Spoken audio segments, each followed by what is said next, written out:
최연정 변호사님을 모시고 해외 합작법인 설립 시의 법률 사항, 특히 어떻게 보면 가장 시작이 되는 해외 투자 신고에 있어서의 유의 사항에 대해서 귀한 말씀 주시도록 하겠습니다.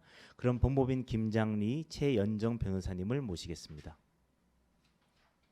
안녕하세요. 법무법인 김장리의 최연정 변호사라고 합니다. 방금 말씀해 주신 것처럼 제가 금일 말씀드릴 내용은 해외 투자 시에 국내에서 신고와 관련한 절차에 대해서 좀 말씀드리고자 합니다. 물론 국내 기업들이 해외에 진출할 때 해외 그 당지 현지에서 필요한 신고나 인허가 절차가 있을 수도 있지만 국내에서 해외로 진출할 때 국내에서도 필요한 신고 절차가 있는데 이런 것들을 잘 모르시고 종종 그 간과한 채 해외에서 법인을 설립하거나 투자가 된 이후에 요걸 사후에 추인하시느라고 좀 고생하시는 기업들을 몇 번 봤습니다. 그래서 그 사전에 신고하셔야 할 절차들에 대해서 오늘 간략하게 말씀을 드리고자 합니다.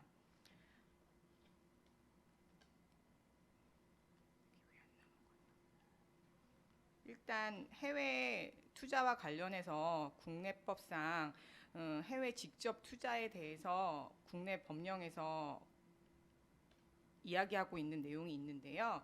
그 국내법상 외국환 거래법에는 해외 직접 투자에 대해서 직접 정의를 하고 있습니다.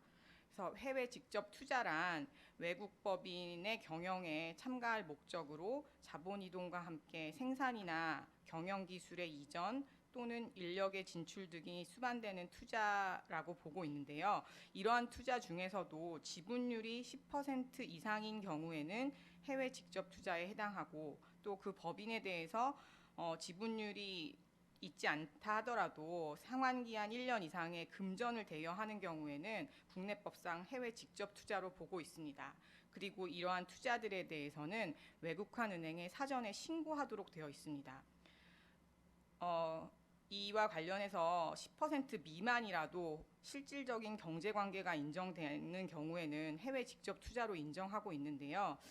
만약에 국내에서 기업들이 해외로 진출하는데 그 해외 기업에 대해서는 10% 미만의 지분을 가지지만 예를 들어서 임원을 파견한다거나 국내에서 그다음에 계약 기간이 1년 이상이 되는 원자재나 상품 매매 계약을 체결을 한다거나 또는 기술의 제공이나 도입 관련한 계약을 체결한다거나 공동 연구 개발 계약을 체결하는 경우에는 10% 미만의 지분을 취득한다 하더라도 해외 직접 투자로 인정을 하고 있습니다.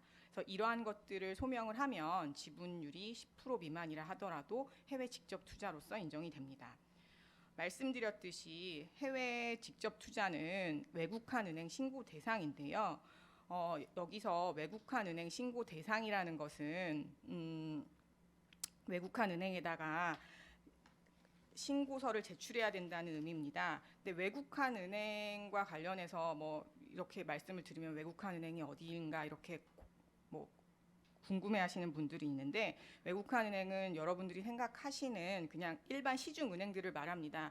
일반적으로 있는 예를 들어서 우리은행이든 하나은행이든 국민은행이든 이런 은행들을 말하는 것이거든요. 그래서 이런 은행에 가서 신고를 하실 수 있는데 법에서는 아무 은행에나 가서 신고를 하라고 하고 있는 게 아니라 일단 규정이 되어 있는 게 있습니다. 그래서 해외 직접 투자 신고를 하실 때 제출할 서류로서 신고서, 사업계획서, 지정거래 외국환 은행 지정신청서가 있는데 이 지정신청서를 내실 때 어느 기업이 나는 여기랑 하고 싶어라고 해서 거기다 내신다고 해서 받아주는 게 아니고 법에서 정한 내용이 있거든요. 그래서 그 법에서 정한 내용을 제가 말씀을 드리겠습니다.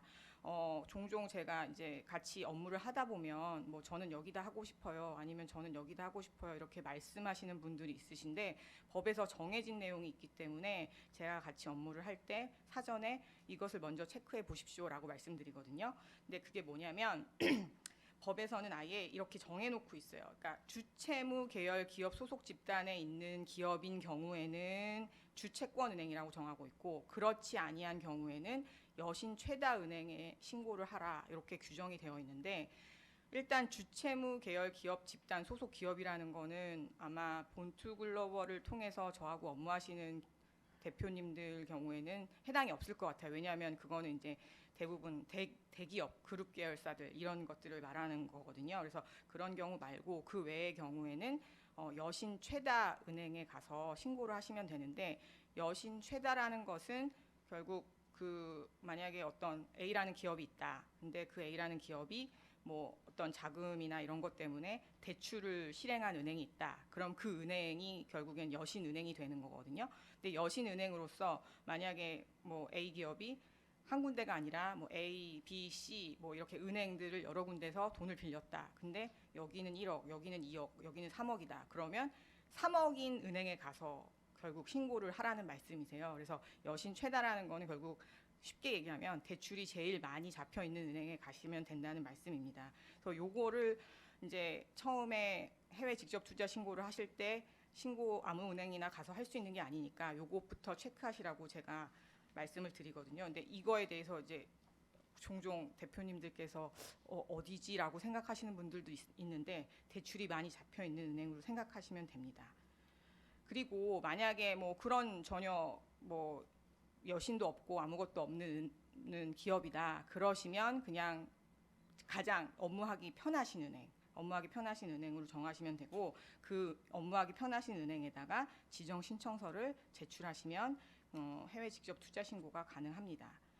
그리고 해외 직접 투자 신고를 하실 때 관련 서류로서 법인의 경우에는 사업자 등록증과 그 납세 증명서를 제출하셔야 되거든요. 이게 왜냐하면 해외 직접 투자라는 게 결국에는 국내에서 자본이 해외로 나가는 경우가 되기 때문에 국가에서는 결국 외화가 해외로 나갈 때 과연 이게 제대로 된 외화 반출이 되는지를 체킹을 하고 싶기 때문에 당의 법인이나 아니면 개인 사업자도 마찬가지입니다. 개인 사업자의 경우에도 그 납세를 제대로 했는지, 그 다음에 이게 뭐 신용불량이 혹시 있는지 이런 것들을 다 체크를 하게 되거든요. 그렇기 때문에 법인 사업자나 개인 사업자이신 분들도 모두 납세 증명서를 같이 제출하셔야 되고, 종종 이제 이게 신고하다 보면 뭐 같이 합작하거나 아니면 해외 법인 설립하는 데 있어서 시간이 조금 이렇게 지연이 돼서 좀 오래 걸리는 경우가 있어요. 그래서 처음에 뭐 납세 증명서를 준비해 놨는데 그 납세 증명서가 유효 기간이 도과하는 케이스들도 가끔 있더라고요. 그러면 제 경험에 의하면 은행에서 그 납세 증명서는 유효한 증명서로 안 받아주기 때문에 매번 또 다시 발급을 받으셔야 된다는 거. 그다음에 혹시 이제 자금이 해외로 나갈 때 한 번에 나가는 게 아니라 여러 번에 걸쳐서 나가면 또 그때마다 납세 증명서를 요구할 수도 있다는 점을 한번 유의해 주시면 좋을 것 같습니다.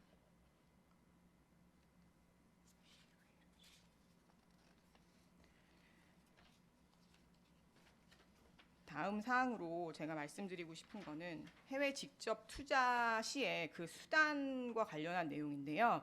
그 해외 직접 투자를 할 때 뭐 흔히 이제 제가 지금까지 말씀드린 건 주로 이제 그 금전적으로 주식 금전을 출자하고 그거에 따른 지분이나 주식을 투자하는 그런 케이스들을 말씀드린 건데, 꼭 뭐 그렇게만 하는 거는 아니고요. 법령상 해외 직접 투자의 수단으로는 여러 가지를 인정을 하고 있습니다. 지금 여기 보시는 것처럼 1번부터 9번까지 여러 가지 수단들이 있는데요. 그 수단들 중에서 지금 5번하고 2번 같은 경우에는 사실 이제 이미 해외에다가 기업을 만드신 그런 기업들 같은 경우에는 그 현지 법인에서 나오는 금액이나 그런 것들을 가지고 이제 직접 투자를 할 수 있다는 의미인데, 뭐 본투글로벌 통해서 아마 업무를 하시는 분들은 이 경우는 흔치 않을 것 같아서 다른 경우들에 대해서 일단 말씀을 드리겠습니다. 그래서 1번의 지급 수단이라는 거는 뭐 흔히들 생각하시는 그 금전을 말합니다. 그러니까 국내에서 해외로 뭐 달러가 됐든 아니면 뭐 다른 금원이 됐든 이제 그 현지 통화대로 나가는 그런 금전을 가지고서 투자하는 케이스, 아주 제일 흔한 케이스가 될 것 같고요. 그 다음에 세 번째 자본재라고 표현이 돼 있는데, 이거는 이제 그런 것들을 말합니다. 뭐 시설이나 그 다음에 뭐 원료, 그 다음에 뭐 기구, 설비, 이런 것들을 가지고서 이걸 흔히 이제 뭐 등록이나 이렇게 뭐 유형적으로 볼 수 있는 것들을 가지고서 자본제라는 표현을 쓰고 있는데요. 이건 이제 다른 법령에서 이렇게 정하고 있는 그 수단이라서 이 자본제도 해외 직접 투자의 수단으로 쓸 수 있고, 그다음에 네 번째 4호에 산업재산권 기타 이에 준하는 기술과 그 사용에 관한 권리도 이제 투자 수단이 됩니다. 국내 기업들 중에 많은 기업들이 좋은 기술을 가지고 있고 그 기술을 가지고 현지에 진출할 때 이런 그 IP 관련해서 출자를 하고자 하는 경우가 있을 텐데, 이것도 해외 직접 투자의 수단으로 인정이 되기 때문에 해외에 있는 뭐 사업 파트너와 잘 계약을 맺으면 해외 직접 투자가 가능합니다. 그리고 여섯 번째 대외 채권이라고 되어 있는데요. 이거는 이제 국내 기업이 해외에 있는 기업이나 그쪽에 있는 현지에 채권을 가지고 있는 케이스들, 뭐 돈을 빌려줬다거나 그런 경우가 되겠죠. 그래서 그런 채권을 가지고 있으면 그 채권을 출자를 하고 그 채권 출자에 대한 대가로 지분을 받는 것도 가능합니다. 그리고 일곱 번째 주식이 있는데요. 이거는 이제 뭐 국내에 있는 기업이 본인이 보유하고 있는 주식, 아니면 뭐 국내 기업 발행의 주식, 이런 것들을 출자를 하고 해외 기업에서 발행하는 주식을 이제 취득할 수 있는 건데, 이 경우 역시 해외 직접 투자로 인정이 됩니다.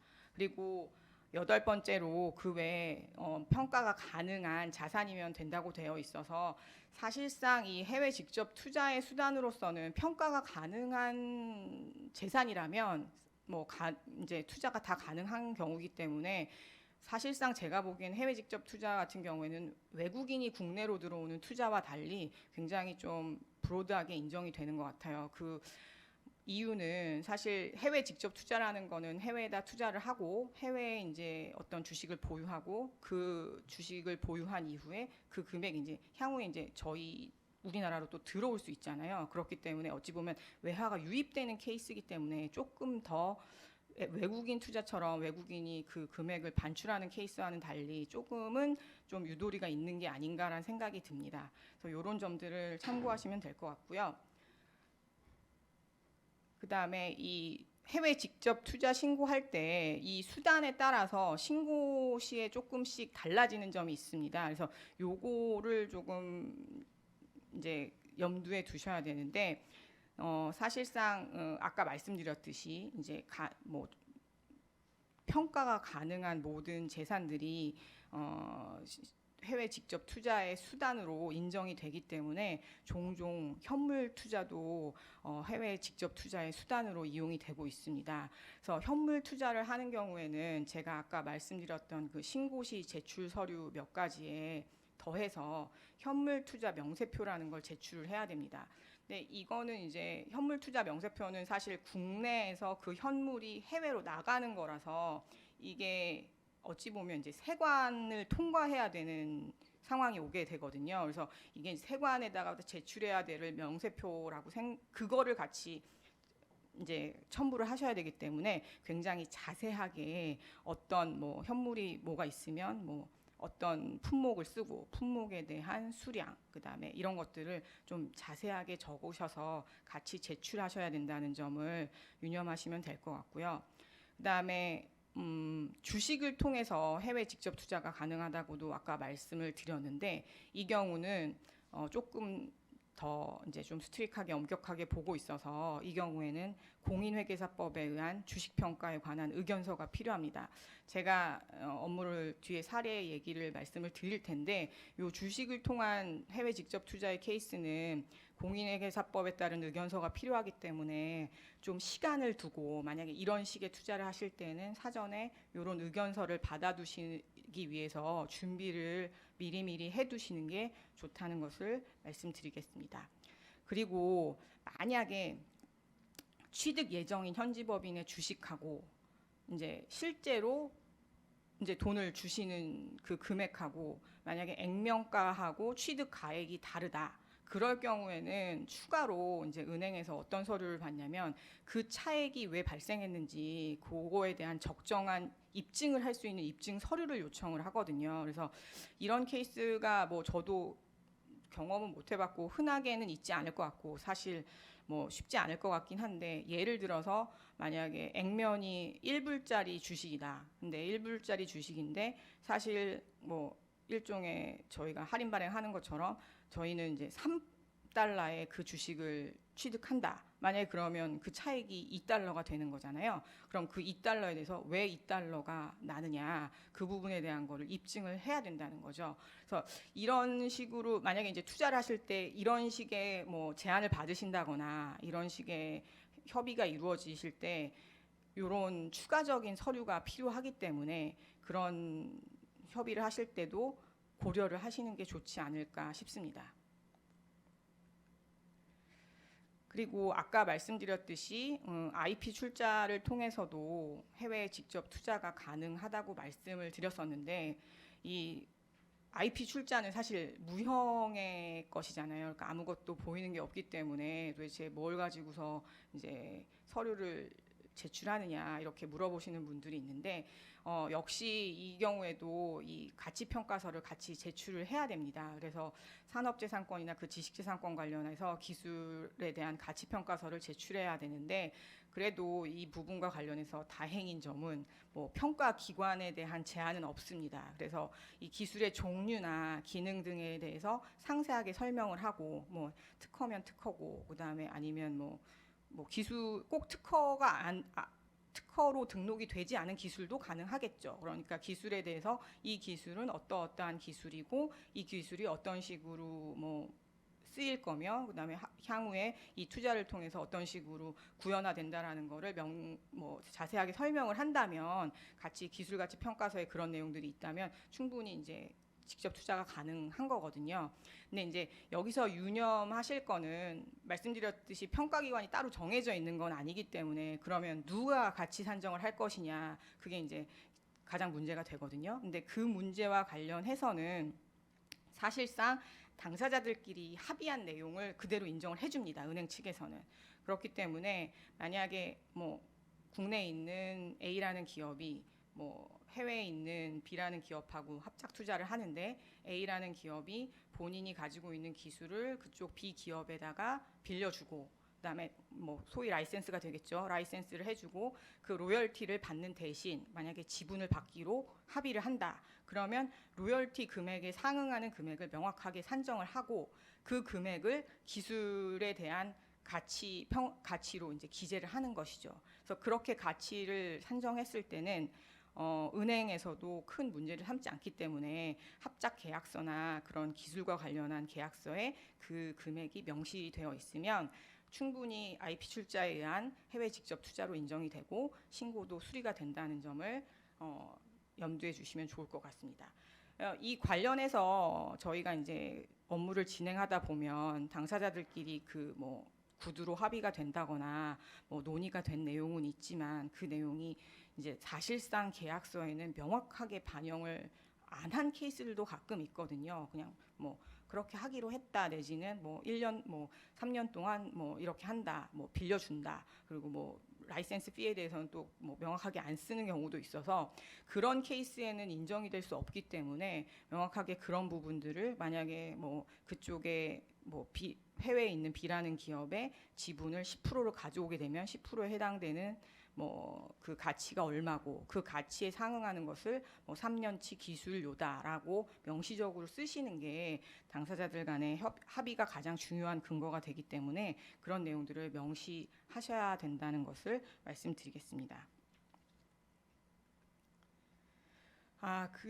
제가 지금까지 말씀드린 내용은 사실 이제 10% 이상, 아까 말씀드렸듯이 이제 지분율을 10% 이상 취득하거나 그다음에 실질적 경제 관계가 인정이 돼서 이제 그러니까 해외 직접 투자로 인정되는 케이스에 그 경우에 이제 대한 말씀들을 주로 드렸는데요.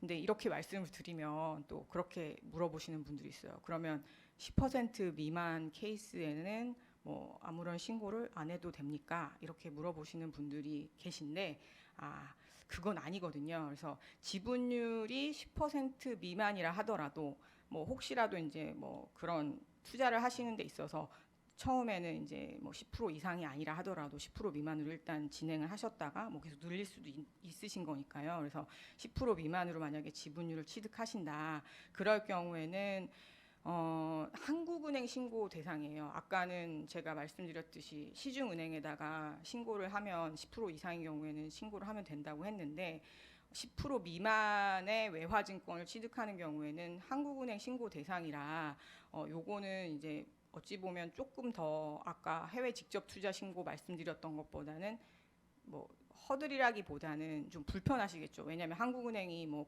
여기저기 지점이 많은 것도 아니고 이제 몇 군데 없으니까 조금 불편하시긴 한데 이거를 또 간과하셨다가 나중에 그 증권을 취득하셨던 거를 처분하시거나 뭐 그로 인해서 해외에서 이제 돈을 또 가져오게 되는 경우에 이 신고가 없으면 또 위규 신고를 하셔야 되는 케이스들이 많이 있거든요. 그래서 요것도 항시 좀 체크를 같이 해주시면 좋을 것 같습니다.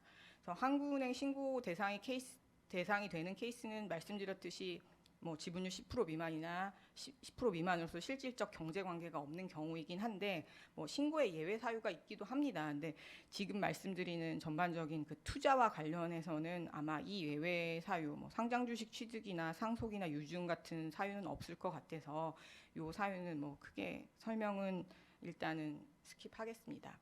그리고 이 그 한국은행 신고 같은 경우에는 외국한 은행 신고하고 조금 다른 점이 있는데요. 한국은행 신고는 그 사전에 신고를 하긴 하는데 이 계약서 자체를 체결하기도 전에 하셔야 돼요. 그러니까 계약서가 서로 이제 당사자들 간에 이제 어느 정도 합의가 이루어졌지만 사실 뭐 사인을 안 하셨어도 안 하신 상태에서 이제 한국은행에 들고 와서 저희 이렇게 체결하려고 합니다. 이거에 대해서 신고하면 신고 수리해 주십시오. 이런 방식이고요. 외국한 은행 같은 경우에는 사전 신고이긴 하지만 실질적으로 실행하기 전, 그러니까 일단 계약서는 전부 다 날인을 하시고 그 다음에 실제 돈이 나간다거나 아니면 실제로 현물이 나간다거나 그러기 전에 이제 신고를 하시는 케이스거든요. 그래서 약간 조금 헷갈리실 수도 있고 이런 부분에서 조금 양자가 차이가 나니까 이런 부분들은 미리 체크를 하시고 진행하시는 게 좋습니다. 외국한 은행은 꼭 제가 경험한 바에 의하면 사인이 안 된 계약서는 인정을 안 하기 때문에 사인된 계약서를 가지고 오라고 하거든요. 근데 이 한국은행은 사인된 계약서를 가지고 가면 왜 미리 신고를 안 하시고 이제 와서 하시냐 이렇게 얘기를 하기 때문에 그런 점을 조금 유념하시면 좋을 것 같습니다. 그리고 이제 옵션과 관련해서 이제 종종 물어보시는 분들이 있으신데요. 이제 만약에 해외 직접 투자를 하시는데 해외 법인으로부터 뭐 어떤 이벤트가 발생하는 경우에는 추가로 지분을 취득할 수 있는 권리를 보유하는 그런 내용들이 이제 계약에 담는 경우들이 있어요. 뭐 그런 이벤트 사유에 대해서는 여러 가지가 있을 수 있고 당사자들 간의 합의에 따라서 달라질 수 있긴 한데 결국에는 옵션을 행사해서 뭐 추가 지분을 뭐 무상으로 취득하든 아니면 뭐 액면에 해당하는 만큼 취득하든 어쨌든 일종의 이거는 권리가 되는 거기 때문에 이 권리로서 취득하게 되는 경우에 어떤 신고가 필요하냐 이런 거를 이제 물어보시는 분들이 있으신데 이미 직접 투자를 한 케이스에 이어서 이제 그 계약상의 권리로서 옵션을 가지게 되는 경우, 뭐 이 경우는 사실 추가로 취득하게 되는 경우는 콜옵션이 되겠죠. 예, 콜옵션이 돼서 콜옵션을 행사하게 되는 경우에도 해외 직접 투자 신고 대상이 됩니다. 그래서 옵션을 부여받고 실제 실행을 하시게 되는 상황이 오시면 그때는 이제 이것도 어차피 사전에 하셔야 되니까요. 실제 실행하기 직전에 이제 해외 직접 투자 신고를 외국한 은행에 신고하시면 되고요.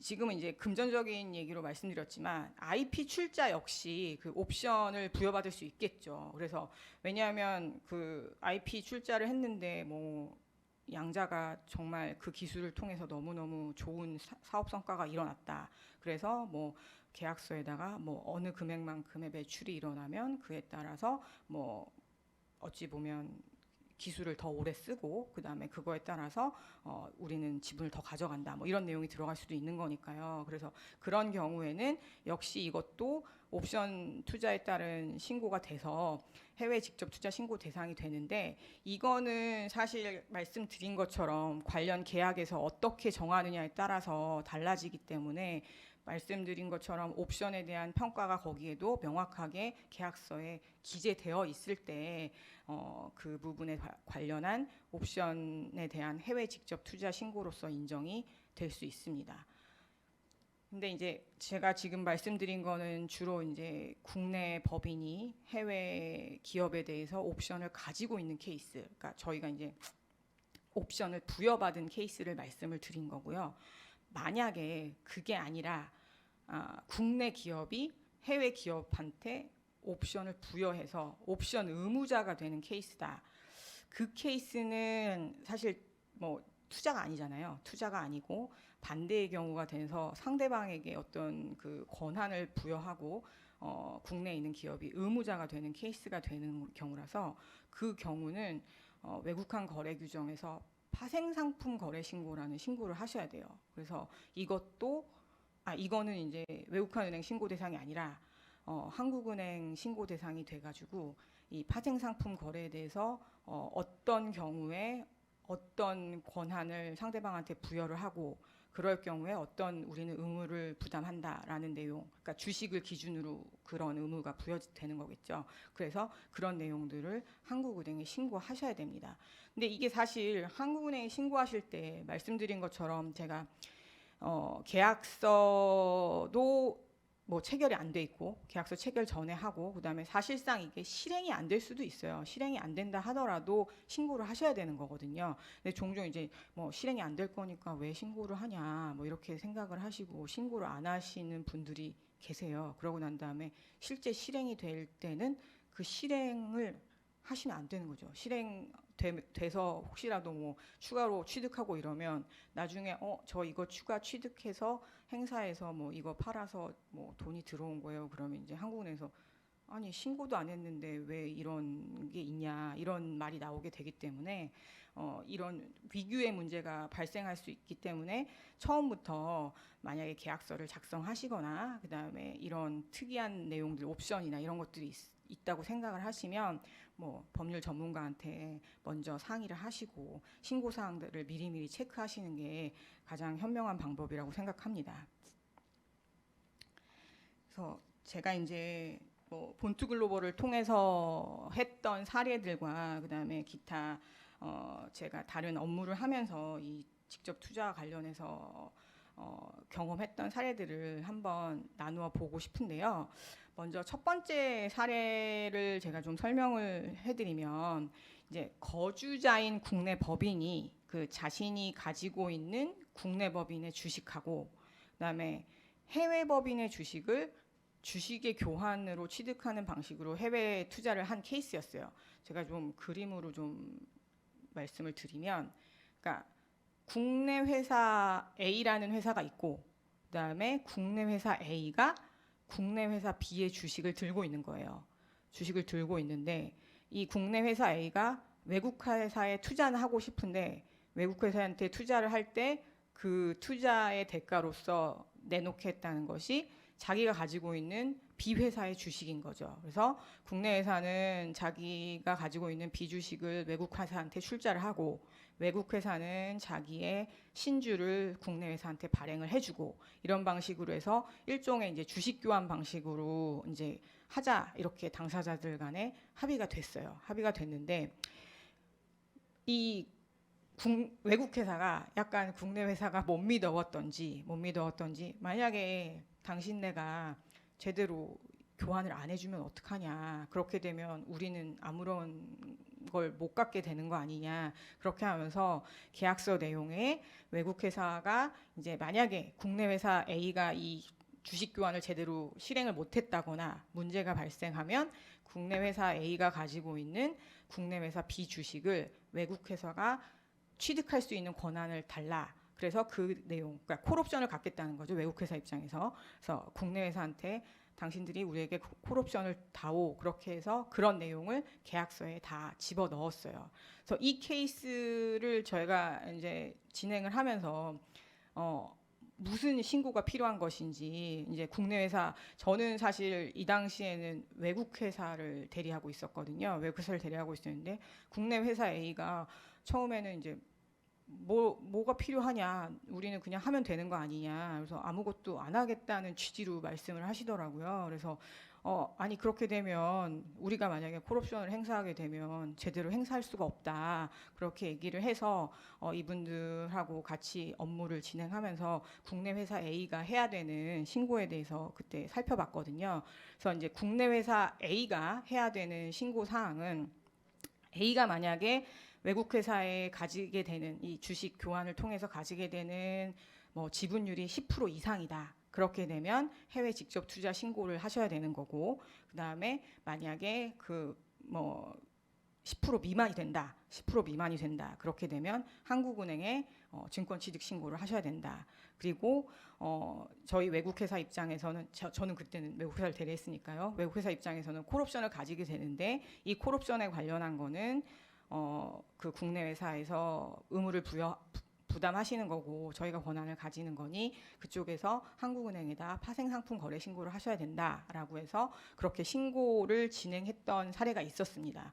그래서 이거는 뭐 국내 기업도 마찬가지죠. 국내에서 이제 대표님들이 뭐 혹시라도 이런 뭐 외국 회사에서 이런 요청을 할 경우에 그냥 뭐 알겠어요, 그냥 계약서에만 넣죠, 뭐 이렇게만 하실 게 아니라 실제로 신고를 하셔야지 나중에 혹시라도 뭐 실행이 안 되면 좋겠지만 실행이 돼야 되는 케이스에서 국내 회사에서 뭐 위규나 관련한 그 신고 사항에 대한 미비로 인해서 문제를 나중에 사후에 처리하시는 게 더 힘드시기 때문에 사전에 한번 체크를 하시는 게 좋다는 점을 다시 한번 말씀드립니다. 네, 그리고 이제 사례 두 번째를 말씀드릴 건데요. 사실 이 사례 두 번째는 제가 본투글로벌 통해서도 몇 차례 기업들을 대리해서 제가 업무를 수행했던 케이스예요. 그리고 요즘 많은 기업들이 이런 트랜잭션에 대해서 궁금해하시는 분들이 많으셔서 제가 이번 기회를 통해서 잠깐 이제 좀 소개를 올리고자 합니다. 이게 뭐냐면요. 이제 국내 법인이 이제 요즘은 국내 법인들이 국내에만 있는 게 아니라 많이 이제 해외 진출을 모색하지 않습니까? 많이 모색을 하면서 이제 국내에 뭐 물론 처음에는 국내에서 시작을 하지만 해외 진출이나 그다음에 현지 시장에서 어떤 뭐 업무를 진행하기 위해서 필요에 의해서 해외 법인을 설립하시는 경우가 있어요. 해외 법인을 설립하시는데 네, 해외 법인을 설립하고 나니까 그쪽에서 이제 업무가 뭐 굉장히 잘 이루어진다거나 이렇게 되면 이제 국내에서 투자를 유치하기보다 해외에서 투자를 유치하려고 하시는 기업들이 이제 생기시거든요. 근데 이제 해외에서 막상 투자를 유치하려고 하니 국내 기업으로서 해외에 있는 투자자들의 투자 유치를 하는 것보다는 해외 기업으로서, 그러니까 뭐 현지에 있는 뭐 미국이면 미국에 있는 법인이어야지 뭐 해외 투자자들이 투자해 준다 뭐 이런 조건을 내세우기 때문에 해외 법인으로 아예 이제 뭐 직접 실행을 하셔야 되는 케이스들이 있더라고요. 그래서 그런 경우에 국내 법인은 법인대로 두고 대신 이제 주주 관계를 바꾸시려는 경우들이 있거든요. 그래서 이거를 뭐 일명 플립 트랜잭션이라고 해서 일종의 이제 국내 법인이 해외 법인이 모회사가 되고 국내 법인이 그 자회사가 되는 그런 트랜잭션을 종종 뭐 이렇게 요즘 많이들 진행하고 계십니다. 그래서 그것과 관련해서 많은 분들이 이제 이 과정에서 뭐가 필요한지 이런 것들을 뭐 문의도 해주시고 실제 이제 제가 같이 업무를 수행하기도 해서 이 부분에 대해서 간략하게 말씀을 드리고자 합니다. 일단 지금 말씀드린 것처럼 이제 원래는 국내 회사의 주주들은 이제 국내에 있는 분들이겠죠. 뭐 해외에 계신 분들도 있을 수 있지만 대부분 이제 국내 회사 주주가 계신데 이제 국내 회사에서 국내 회사 설립한 다음에 별도로 해외 법인을 설립하시든 아니면 뭐 처음부터 해외 법인이 있었든 아니면 나중에 설립하시든 어쨌든 해외 법인을 만드신 다음에 이 국내 회사의 주주들이 해외 법인의 주주가 되시고 해외 법인은 국내 회사의 100% 모회사가 되는 거죠. 그러니까 이 과정에서 이루어지는 거는 국내 회사 주주들은 자기들이 가지고 있는 국내 회사 주식을 해외 법인한테 신주 대금으로 현물 출자를 하시는 거고, 그 다음에 외국 회사는 그 한국 법인의 주식을 받는 대신 자기의 신주를 발행하는 이런 방식이 되는 건데, 요 트랜잭션을 뭐 일명 플립이라고 부르고 있습니다. 그래서 요렇게 진행을 함에 있어서 뭐 중간에 어떤 것들 이제 막상 하셔야 되는 것들이 뭔지 이런 것들을 이제 말씀드리면, 일단 이제 내국인 이제 국내 법인의 주주였던 분들 같은 경우에는 본인이 원래는 국내 주식을 가지고 있던 사람이 결국에는 해외 법인의 주식을 갖게 되시는 거잖아요. 자기 주식을 내놓고. 그렇게 되니까 거주자로서 아까 말씀드렸듯이 지분율이 10% 이상이면 해외 직접 투자를 하셔야 되는 거고요. 그 다음에 10% 미만이 되는 케이스시다. 그러면 아까 말씀드렸듯이 한국은행에다가 외화증권 취득 신고를 하셔야 되는 거예요. 그래서 요 진행을 하실 때 이 두 가지, 그러니까는 지분율이 뭐 많으신 분은 해외 직접 투자 신고를 하시고, 지분율이 조금 10% 미만이신 분은 이 외화증권 취득 신고를 하시는 경우가 있는데, 제 경험에 의하면 이게 해외 직접 투자 신고라는 게 연명 신고라는 게 돼서 그냥 같이 한꺼번에 뭐 대주주하고 같이 하시는 케이스들도 있어요. 그래서 한꺼번에 같이 해외 직접 투자 신고를 하실 수도 있는데, 그럴 경우에는 이제 최대 주주, 그러니까 대주주로서 그분이 계속 이제 트래킹을 해주셔야 되니까 조금 그런 부분이 이제 싫으신 분들은 그냥 거주자의 해외 발행 외화증권 취득 신고를 하시는 분들도 있더라고요. 그래서 이렇게 신고를 하셔야 되고요.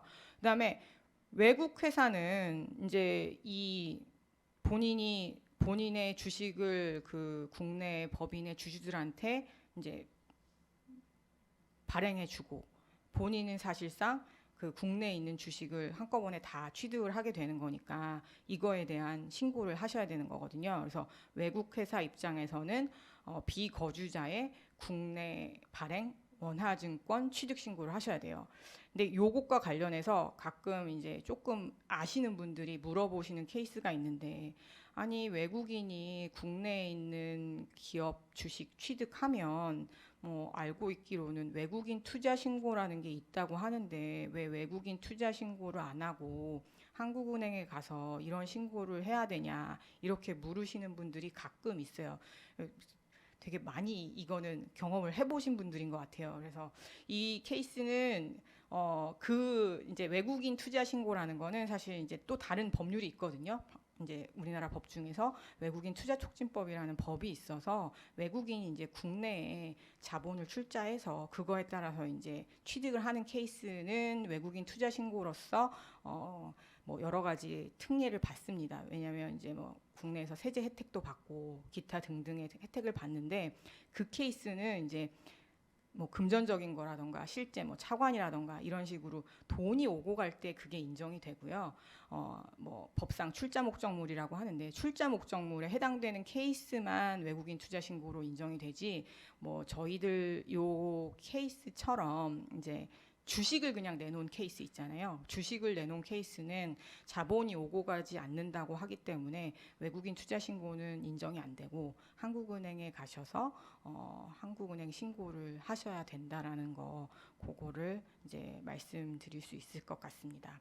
그래서 요 플립 진행 절차 할 때 아까 처음에 말씀드렸듯이 이제 주식과 관련한 거는 해외 직접 투자 신고든 아니면 증권 취득 신고든 다 양자 모두 그 주식에 관한 그 평가 의견서가 필요하기 때문에 공인 회계사 분들한테 가셔가지고 양자가 어떻게 해서 교환 가치가 이렇게 형성이 된 건지, 뭐 당시에 이제 어찌 보면 주식의 가치를 산정을 받으셔야 돼요. 그러니까 해외 법인 같은 경우에는 많이들 이제 거의 초기 단계이기 때문에 뭐 산정할 게 별로 없다라고 하시는 분들도 있으신데 어쨌든 그 부분에 대한 게 그 가치로 나온다라는 거에 대해서 왜냐하면 뭐 초기 설립 단계면 사실상 뭐 가치 평가 자체가 불가능하겠죠. 처음에 설립된 거 자체 자본금 납입도 없다. 뭐 이렇게 해서라도 어쨌든 그 가치에 대한 산정이 나와야지만이 그 은행 한국은행이 됐든 외국한 은행이 됐든 그 가치 산정을 보기 때문에 그런 부분을 조금 사전에 실제 신고하시기 전에 그런 부분들을 조금 체크해 보시는 게 좋을 것 같습니다. 그 다음으로 이제 뭐 지금까지는 중간에 이제 해외 투자 당시, 그러니까는 신고 처음 단계를 이제 주로 말씀드렸던 건데요. 이제 해외 투자를 일단 해 놓으신 경우에 그와 관련해서 이제 그러면 신고를 그냥 하기만 하면 이제 다 끝난 것인가? 꼭 그렇지만은 않거든요. 그래서 요 사후 관리에 대해서 좀 말씀을 드리도록 하겠습니다. 이제 이게 사실 제가 이제 업무를 진행하다 보면 처음에 이제 신고를 할 때는 저희가 신고와 관련한 대리도 해드리고 그다음에 신고서 작성하는 데 있어서도 많이 도움을 받으시고 이러시는데 이제 일단 신고가 되고 막상 뭐 투자가 다 이루어지고 난 다음에는 그냥 그냥 회사 운영하면 되겠지라고 생각을 하시거든요. 근데 이것과 관련해서 이제 신고가 되어 있기 때문에 신고 기관에서는 계속 그에 대한 사후적인 그 보고 절차라든가 아니면 사후적으로 어떻게 되고 있는지 트래킹을 하고자 합니다. 그래서 이 트래킹에 대해서도 대표님들께서 좀 잘 알고 계셔야지. 사후에 뭐 왜 이거 안 하셨냐, 그다음에 뭐 다음번에 이거 하려고 하는데 이거 그때 안 하셔서 이게 문제가 됩니다. 이렇게 가끔 연락이 오시는 분들이 있더라고요. 그래서 그런 부분들을 좀 말씀을 드리려고 합니다.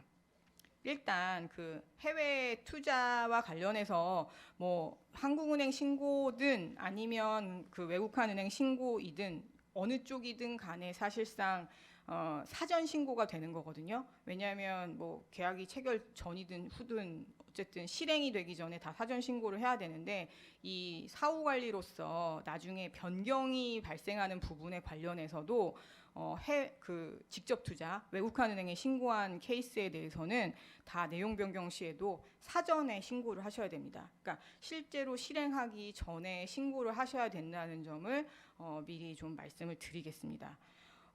내용 변경 시에 이제 뭐 내용 변경이라는 거는 뭐 현지 법인에 대한 출자 비율이 변경이 된다던가 아니면 뭐 그 현지 법인이 뭐 그 현지에서 자회사를 설립한다던가 아니면 국내에서 해외 투자했던 그 투자 금액이 변경된다던가 이런 경우도 다 이게 내용 변경에 해당되는 거거든요. 그래서 이 내용 변경 시에는 반드시 사전 신고를 하셔야 되고요.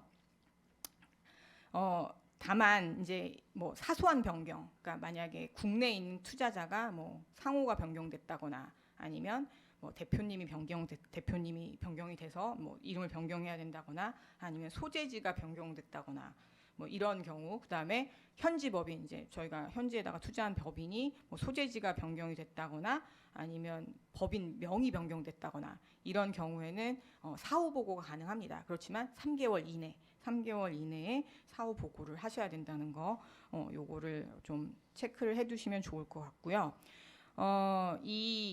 이런 내용 변경 이외에 다른 사후 관리로서 이제 하셔야 되는 부분들이 제가 요 세 가지를 적어놨는데 요 세 가지 중에서 이제 첫 번째 케이스를 많은 기업분들이 이제 조금 간과하시고 넘어가시는 경우가 있으세요. 그래서 요거를 조금 신경을 쓰셔야 되는데요.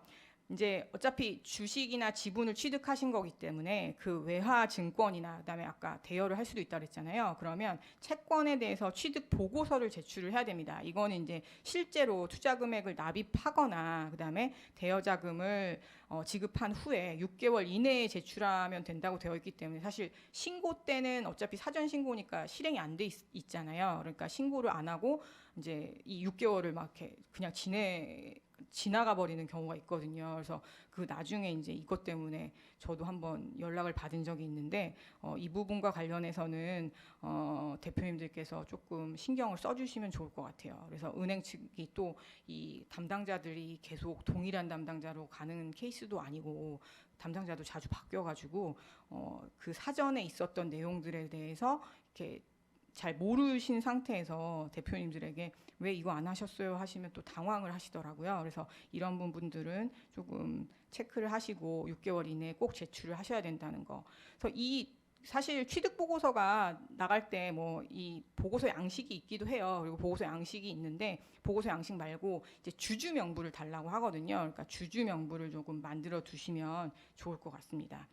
그리고 송금 보고서는 사실 뭐 이건 즉시 이루어지는 거니까 뭐 크게 이거는 은행에서 발급받아서 내시면 되는 거거든요. 그래서 이건 크게 뭐 아주 어려운 문제는 아니라고 생각합니다.